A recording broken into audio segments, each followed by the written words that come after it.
마트에서 원두커피 한 봉지 집어드는 순간 가격표를 보고 멈칫한 적 있으세요? 5년 전만 해도 10,000원이면 충분히 샀던 그 원두가 지금은 왜 이렇게 비싸졌을까요? 국제커피 시세가 5년간 3배 올랐는데 우리 지갑에선 4배가 빠져나가고 있습니다. 이 차이 도대체 어디서 나오는 걸까요? 소고기도 마찬가지예요. 수입 소고기 국제 시세는 달러 기준으로 5년간 30% 올랐습니다. 그런데 우리가 마트에서 체감하는 원화 기준 가격은 같은 기간 무려 60.6% 올랐어요. 국제 가격이 내려가도 내 지갑에서는 더 비싸지는 아이러니한 현상이 현실화되고 있는 겁니다. 커피는 국제 가격이 1% 떨어졌는데 원화 기준 수입가는 3.6%나 올랐고 와인도 국제 가격은 0.2% 내렸는데 국내 들어올 땐 4.4% 올라서 들어왔어요. 이게 다 환율 때문입니다. 오늘 자본주의 경제학에서는 왜 달러 대비 원화가 1,400원대에서 꼼짝 않고 있는지, 그게 내 밥상과 내 지갑에 정확히 어떤 영향을 주는지, 그리고 이 시대에 내가 어떻게 움직여야 하는지까지 낱낱이 파헤쳐 드릴게요. 먼저 환율이 뭔지 아예 처음 들어보시는 분들을 위해 아주 쉽게 설명드릴게요. 환율이라는 게 사실 별게 아니에요. 우리나라 돈 원화와 미국 돈 달러를 서로 바꿀 때 적용하는 교환 비율이에요. 원달러 환율이 1,400원이다 라는 말은 달러 한 장 사려면 우리 돈 1,400원이 필요하다는 뜻이에요. 이게 왜 중요하냐면 우리가 먹는 것의 상당 부분을 해외에서 사오기 때문이에요. 커피 원두도 수입 소고기도 밀가루도 설탕도 전부 달러로 사와야 하는 거잖아요. 그러니까 달러 값이 올라가면 쉽게 말해 1달러에 1,200원이던 게 1,400원으로 오르면 같은 원두를 사더라도 우리 돈으로는 17%나 더 써야 하는 거예요. 예전에는 달러 하나를 사는데 1,100원이면 충분했어요. 2021년까지 딱게 그랬거든요. 그런데 2022년부터 1,200원대로 뛰더니 2025년부터는 1,400원대를 넘어서 이제 1,450원, 1,480원까지 오르락 내리락 하고 있습니다. 지금 이 순간에도 환율은 1,400원대 중후반에서 맴돌고 있어요. 주요 기관들은 2026년 평균 환율을 1,400원에서 1,450원대로 보고 있고 일부에선 1,540원 가능성도 열어두고 있어요. 그럼 여기서 질문이 생기죠. 왜 환율이 이렇게 높은 걸까요? 그리고 왜 잘 안 떨어지는 걸까요? 원인은 딱 하나가 아니에요. 여러 요인이 겹치면서 구조적으로 달러 수요가 늘어나 있는 상황이에요. 첫 번째는 한국과 미국의 금리 차이예요. 쉽게 말하면 미국 은행에 돈을 넣어두면 이자를 많이 주는데 한국 은행에 넣어두면 이자가 적으니까 돈이 자꾸 미국 쪽으로 흘러가는 거예요. 미국 기준금리가 높을수록 전 세계 돈이 미국으로 빨려 들어가고 그러면 달러 수요가 올라가면서 원화 가치는 상대적으로 떨어집니다. 국제통화기금 IMF가 추산한 원달러 적정 환율이 1,330원인데 지금 실제 환율이 1,400원대 중후반까지 가 있다는 건 그만큼 원화가 펀더멘털보다 많이 떨어져 있다는 뜻이에요.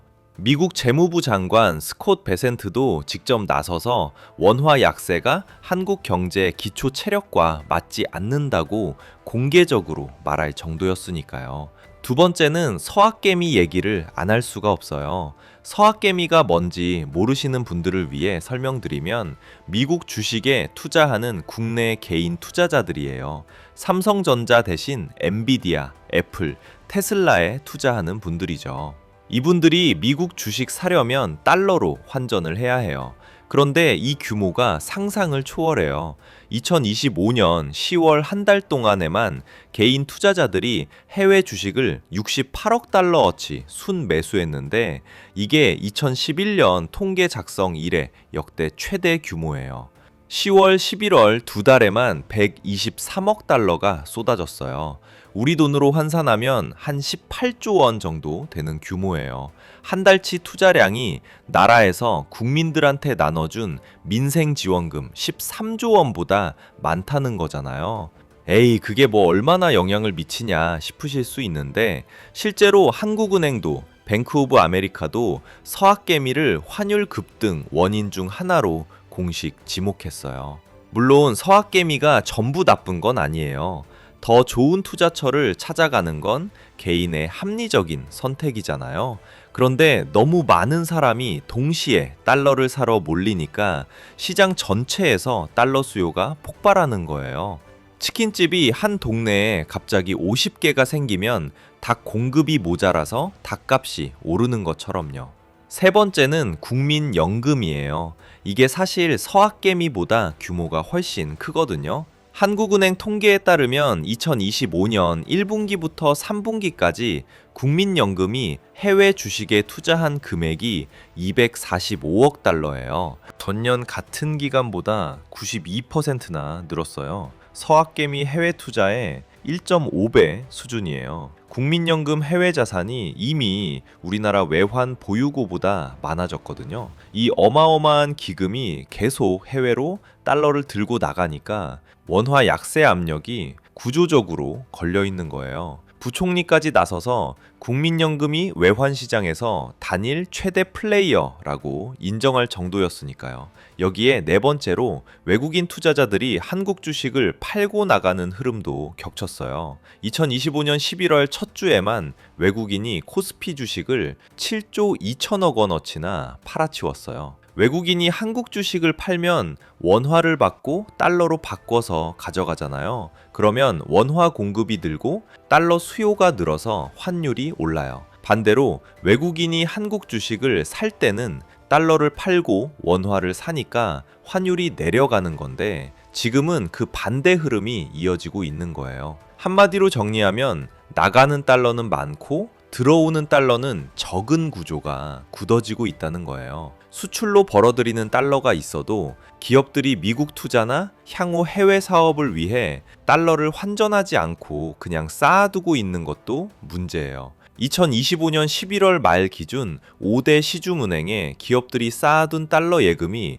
537억 달러였는데 한 달 전보다 21%나 급증했어요. 벌어온 달러를 원화로 바꾸지 않으면 시장에 원화 수요가 안 생기고 그러면 원화 가치가 올라갈 힘이 없는 거예요. 그런데 여기서 진짜 무서운 얘기가 나와요. 이 환율을 어떻게 잡느냐 하는 거예요. 교과서적인 답은 금리를 올리는 거예요. 금리를 올리면 한국 시장에 돈을 넣어두면 이자를 많이 받을 수 있으니까 달러가 다시 원화로 돌아오는 유인이 생겨요. 그러면 원화 가치가 오르고 환율이 내려갈 수 있는 거예요. 근데 지금 한국이 그 카드를 마음대로 쓸 수가 없어요. 이유가 뭐냐면 한국 가계부채가 1,900조 원을 넘어섰거든요. 금리를 올리면 이 엄청난 빚에 붙는 이자가 폭발해요. 은행에서 3억짜리 주택담보대출 받으신 분이 있다고 쳐봐요. 금리가 1%포인트만 올라도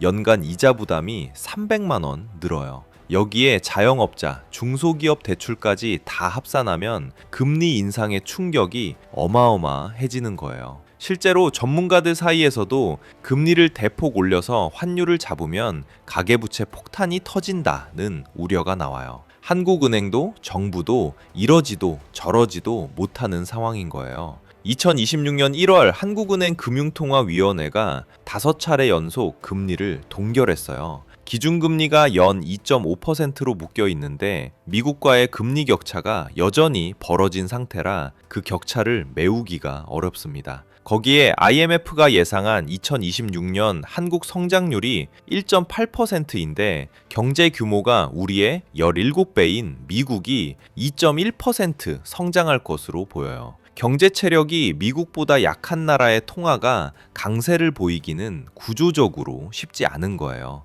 그렇다면 이 고환율이 내 실생활에 구체적으로 어떤 영향을 주는지 짚어볼게요. 가장 직접적인 타격은 먹거리 물가예요. 한국은 식품산업 원료의 71% 이상을 수입에 의존하고 있어요. 설탕, 밀가루, 콩기름 이런 기본 원료들이 다 수입품이에요. 그러니까 환율이 오르면 가공식품 가격이 따라 오르고 외식 물가도 오르고 결국 내 밥상 전체가 비싸지는 거예요. 수치로 다시 한번 정리해 드릴게요. 소고기는 달러 기준 30% 올랐는데 원화 기준으로는 60.6% 올랐어요. 돼지고기는 달러 기준 5.5% 상승인데 원화 기준으로는 30.5%가 올랐어요. 커피는 국제 시세가 1% 내렸는데 수입 물가는 오히려 3.6% 올랐어요. 이게 환율의 역설이에요. 세계 시장에서 가격이 떨어져도 원화 가치가 더 빠르게 떨어지면 우리 지갑에서는 더 많이 나가는 거예요. 에너지도 얘기 안 할 수 없어요. 한국은 원유와 천연가스를 중동에서 대부분 수입하는데 이것도 전부 달러로 결제해요. 환율이 오르면 기름값이 오르고 기름값이 오르면 물류비가 오르고 물류비가 오르면 슈퍼에서 파는 모든 물건값이 올라요. 수입 원자재 가격이 오르면 통상 3에서 4개월의 시차를 두고 소비자 물가에 반영된다는 게 전문가들의 분석이에요. 실제로 2026년 3월 한국 소비자 물가 상승률이 2.2%를 기록하면서 한국은행 목표치인 2%를 웃돌았어요. 교통 관련 물가가 전달 대비 크게 오른 게 주요 원인이었는데 고환율과 중동 에너지 상황이 복합적으로 작용한 결과로 봐야 해요. 한국개발연구원 KDI도 경기 개선으로 수요 측 하방 압력이 줄어드는 상황에서 고환율 영향까지 더해지면 물가 상승률이 목표치를 초과할 가능성을 배제할 수 없다고 경고했어요. 반대로 고환율이 좋은 점도 있긴 해요. 수출 기업들한테는 환율이 오르면 수익이 커져요.